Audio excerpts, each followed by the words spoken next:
नमस्कार बच्चों, online class में आपका पुनः स्वागत है। आज बच्चों हम पढ़ेंगे चैप्टर नंबर 6।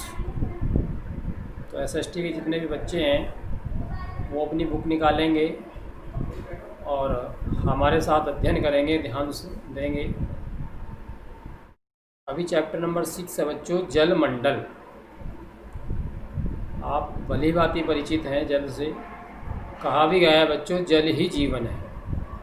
अर्थात जिस प्रकार ऑक्सीजन हमारे लिए प्राणदायी है, ठीक उसी प्रकार जल भी हमारे लिए उतना ही महत्वपूर्ण है। तो इस चैप्टर में बच्चों हम जल मंडल, किन परिस्थितियों में जल मिलता है, कहाँ कहाँ मिलता है, उस सब की जानकारी हमें मिलेगी। तो जलमंडल से तात्पर्य है उन सभी जलाशयों से है या जल राशियों से है बच्चों, जैसे सागर, महासागर, झील, नदी, हिमाच्छिद चोटियाँ, भूमिगत जल आदि से जो पृथ्वी पर उपस्थित हैं। अर्थात इन जल राशियों से तात्पर्य है, अर्थात जल हमें कहाँ कहाँ पर प्राप्त होता है, उसमें प्रमुख है बच्चों सागर, महासागर, झील, नदियाँ, हिमाच्छादित चोटियाँ, भूमिगत जल आदि। ये सब हमारे जल मंडल के स्रोत हैं, अर्थात जल के स्रोत हैं। जल जीवन के लिए आवश्यक है, जैसा कि अभी मैंने बताया कि जल ही जीवन है, अर्थात जल जीवन के लिए बहुत आवश्यक है। इसके बिना किसी भी प्रकार के जीव का अस्तित्व संभव नहीं है। अर्थात जिस प्रकार ऑक्सीजन के बिना हम प्राणियों का जीवन संकट में पड़ जाता है, खतरे में पड़ जाता है, ठीक उसी प्रकार बच्चों प्रत्येक जीव का बिना पानी के अस्तित्व असंभव। अब बात आती है कि जो ये जल है हमारे जीवन का आधार है, लेकिन बच्चों आपको आश्चर्य होगा कि इस जलमंडल पर बहुत कम मात्रा में पानी शुद्ध होता है जो पीने योग्य होता है। तो उसको जानेंगे, शुद्ध एवं खारा जल, जो हमारा पॉइंट है पहला। इसमें यहाँ से पढ़ेंगे, हमारी पृथ्वी पर जल की अधिकता है, फिर भी हम सदैव जल संरक्षण की बात करते हैं। तो जल संरक्षण क्या है बच्चों? जल को बचाना जल संरक्षण है। निसंदेह पृथ्वी की सतह पर 71% भाग जल से ढका है, फिर भी जल की वह मात्रा जिसका हम उपयोग करते हैं कम है। अर्थात 71% जल इस पृथ्वी पर है, लेकिन बच्चों फिर भी क्या है कि पीने योग्य पानी कम है। तो जल की प्रतिशत मात्रा जानेंगे, एक टेबल के अनुसार दिया है। सागर तथा समुद्र में 97.3%, शिखर 2.0%, जल का भी जो वितरण है। नदी और झील में 0.02%, वायुमंडल में 0.02%। अब आगे बढ़ेंगे बच्चों, सागर व महासागरों का जल खारा होता है, अर्थात तो पीने योग्य नहीं होता है बच्चों। इसलिए हम इस जल का उपयोग नहीं कर सकते, क्योंकि जो खारा पानी है उसका वो हमारे पीने योग्य नहीं है, इसलिए हम उसका प्रयोग नहीं करते, क्योंकि हमारे स्वास्थ्य पर प्रतिकूल प्रभाव डालता है। अन्य 2% जल हिम शिखर के रूप में, यह भी हमारे उपयोग के लिए उपलब्ध नहीं है। अब मात्र 0.07% जल शेष है जिसका उपयोग हम कर सकते हैं। अर्थात टोटल जितना जल है इस पृथ्वी पर है उसमें से केवल और केवल 0.07%, यानी कि बहुत कम मात्रा में हमारे पास जल है जो पीने योग्य है, जिसका हम बच्चों उपयोग करते हैं। तो इसलिए कहा गया है जल ही जीवन है, बड़ा महत्वपूर्ण है, जल की हम बर्बादी ना करें। ठीक, तो जल संरक्षण की बात इसलिए की जाती है, जब हम जल का उपयोग करते हैं तो यह प्रदूषित हो जाता है। आपने देखा होगा जब हम इस जल को उपयोग में लाते हैं, प्रतिदिन स्नान करते हैं, कपड़े धुलते हैं, तो वह क्या होता है? प्रदूषित हो जाता है, अर्थात उपयोग योग नहीं रह जाता है। तो हमारे पास उपयोग के लिए जल नहीं बचेगा। अतः हमें जल का प्रयोग सावधानीपूर्वक करना चाहिए तथा जितना हो सके उसे संरक्षित करना चाहिए। तो बच्चों, हमें उस जल का समुचित उपयोग करना है, व्यर्थ में उसको नहीं बहाना है। जिन बच्चों के घरों में समरसेबिल है उसके माध्यम से आप उस पानी को व्यर्थ ना बहाएं। आपने देखा होगा बहुत सारी महिलाएं बहुत सारा पानी बच्चों व्यर्थ कर देती हैं। झाड़ू नाली की सफाई करते समय झाड़ू का प्रयोग न करके समरसेबिल का प्रयोग करते हैं और पानी को खुला छोड़ देते हैं और जो पीने योग्य पानी है वो व्यर्थ बेकार चला जाता है। तो इसलिए हमें बच्चों उस जल को बचा कर रखना चाहिए। खारे जल से तात्पर्य लवणायुक्त जल से है। जल राशियों का वाष्पीकरण होता है। सागर व महासागर विशाल जल राशियाँ, आपने लास्ट चैप्टर में पढ़ा भी है कि जो जल है उसका वाष्पीकरण होता है, उड़ जाता है। और बच्चों ये भी ध्यान रखना होगा आपको कि वाष्पीकरण केवल शुद्ध जल का होता है, क्योंकि जल में मिश्रित पदार्थ सभी सागरों महासागरों में ही रह जाते हैं। जो जल के साथ पदार्थ घुले होते हैं वो महासागरों में ही रह जाते हैं और शुद्ध पीने योग्य पानी जो जल है बच्चों वो उड़ जाता है। समुद्र में जल के घुले पदार्थों में लवण, खनिज तथा अशुद्धियाँ सम्मिलित होती हैं। समुद्र में अशुद्धियाँ नदियों द्वारा बहाकर ले जाती हैं, वहाँ से अशुद्धियाँ संग्रहित होती हैं। इस तरह समुद्रों का जल खारा होता चला जाता है। अर्थात जो अशुद्धियाँ उस समुद्र के सागर के जल में घुली होती हैं वो उसी में संग्रहित होती रहती हैं और जिसके कारण वहाँ का जो जल है बच्चों वो कैसा बना रहता है, वो खारा बना रहता है। तो समुद्र के जल में प्रति लीटर औसतन 35 ग्राम सोडियम क्लोराइड यानी कि सामान्य नमक, मैग्नीशियम, कैल्शियम तथा पोटेशियम पाया जाता है। लवणता की मात्रा विभिन्न स्थानों पर अलग अलग हो सकती है। यह उन जलराशियों में अधिकतम पाया जाता है जहाँ वाष्पीकरण अधिक होता है। मृत सागर, जहाँ लवणता 250 ग्राम प्रति लीटर, उन जलराशियों की लवणता कम होती है जिनमें वाष्पीकरण कम होता है। जैसे बाल्टिक सागर, जहाँ लवणता 4 ग्राम प्रति लीटर है। लवणता की अधिकता जल को सघन बनाती है। यही कारण है कि मृत सागर में तैराक बिना प्रयास किए तैरते हैं। तो बच्चों, यहाँ पर समझने का तात्पर्य यह है कि जो जल है उसमें विभिन्न तत्वों की मौजूदगी होती है और बहुत कम मात्रा में ऐसा पानी होता है जो हमारे लिए पीने योग्य होता है। प्रमुख जलराशियाँ महासागर विशाल जलराशियाँ हैं। विश्व में 5 महासागर हैं बच्चों। आकार के आधार पर घटते क्रम में महासागर में कौन कौन से हैं? प्रशांत महासागर, अटलांटिक महासागर, हिंद महासागर, दक्षिण महासागर, आर्कटिक महासागर। महत्वपूर्ण है परीक्षा की दृष्टि से। आपसे मालूम किया जा सकता है कि सागर कौन कौन से हैं, महासागरों के नाम लिखिए। तो महासागर एक दूसरे से जुड़े हैं। महासागर पृथ्वी के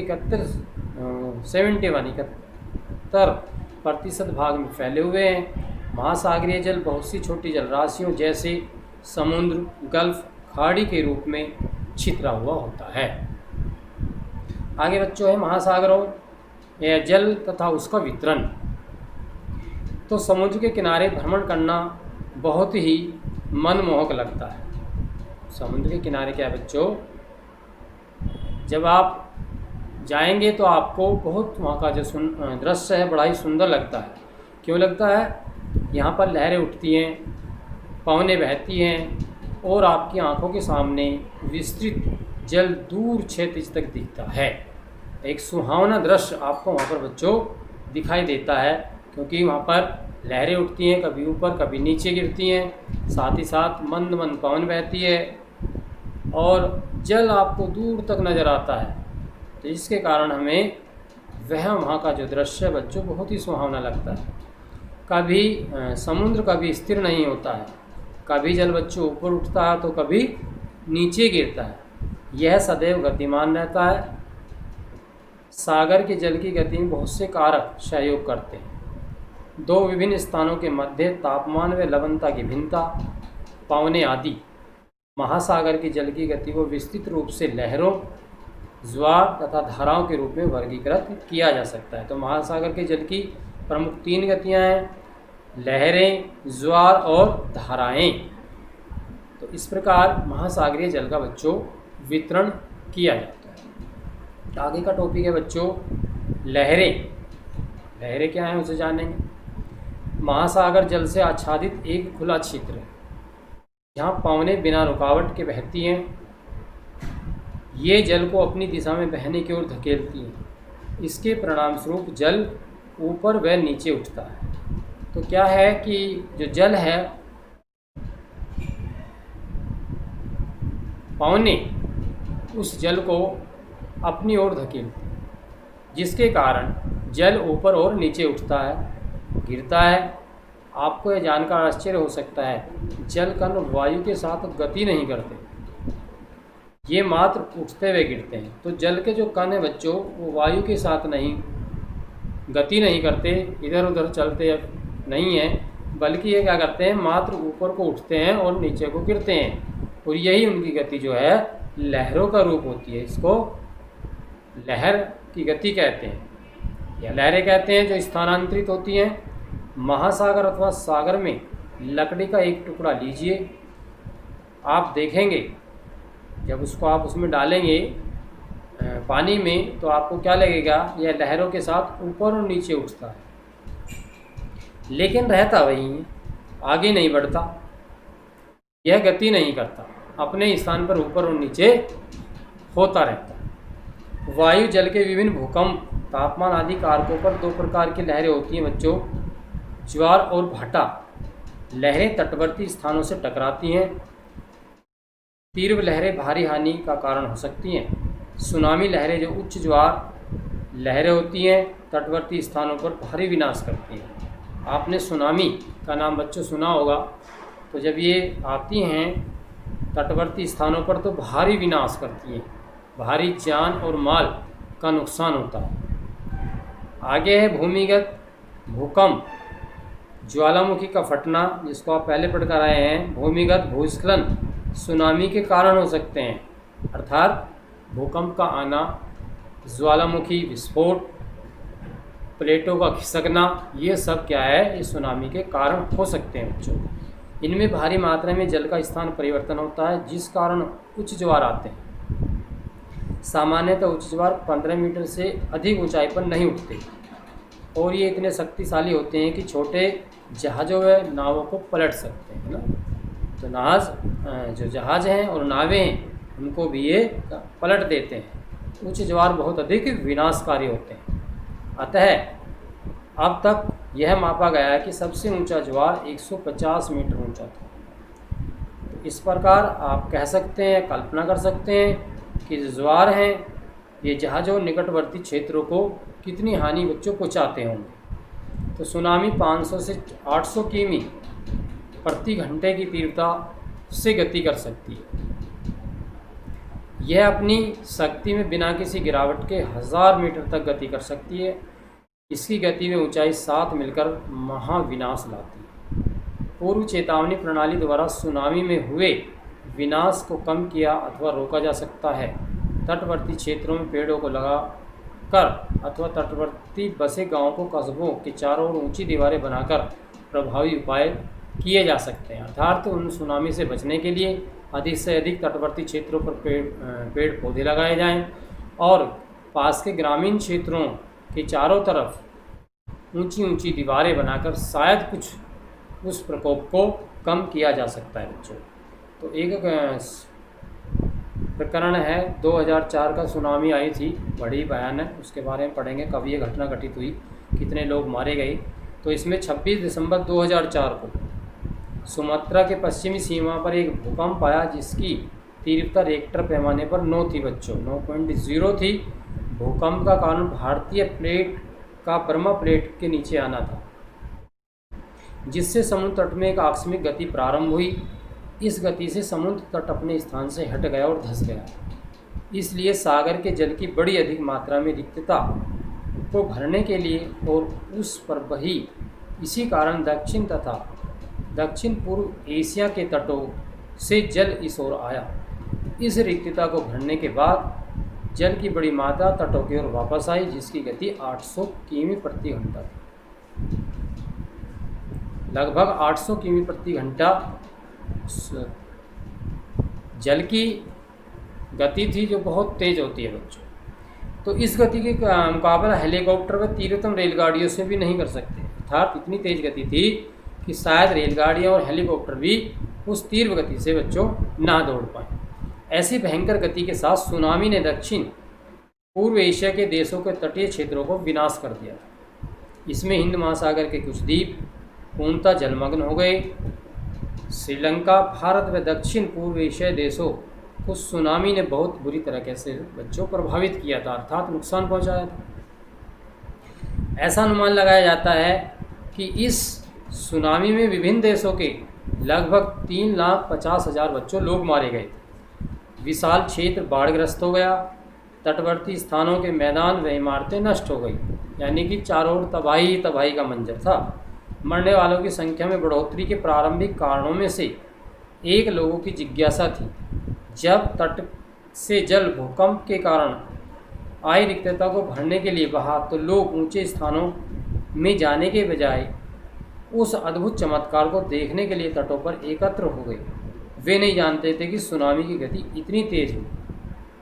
हिंद महासागर की सुनामी आना सामान्य घटना नहीं है। इसकी कोई पूर्व चेतावनी व्यवस्था भी नहीं की जा सकती। इस कारण जान माल को बहुत अधिक हानि होती है। तो ऐसी घटनाएं जो बच्चों घटित होती हैं, केवल पूर्वानुमान लगाए जा सकते हैं। निश्चित गारंटी उसकी वैज्ञानिक भी नहीं देते कि ऐसी घटनाएं भविष्य में होने वाली हैं।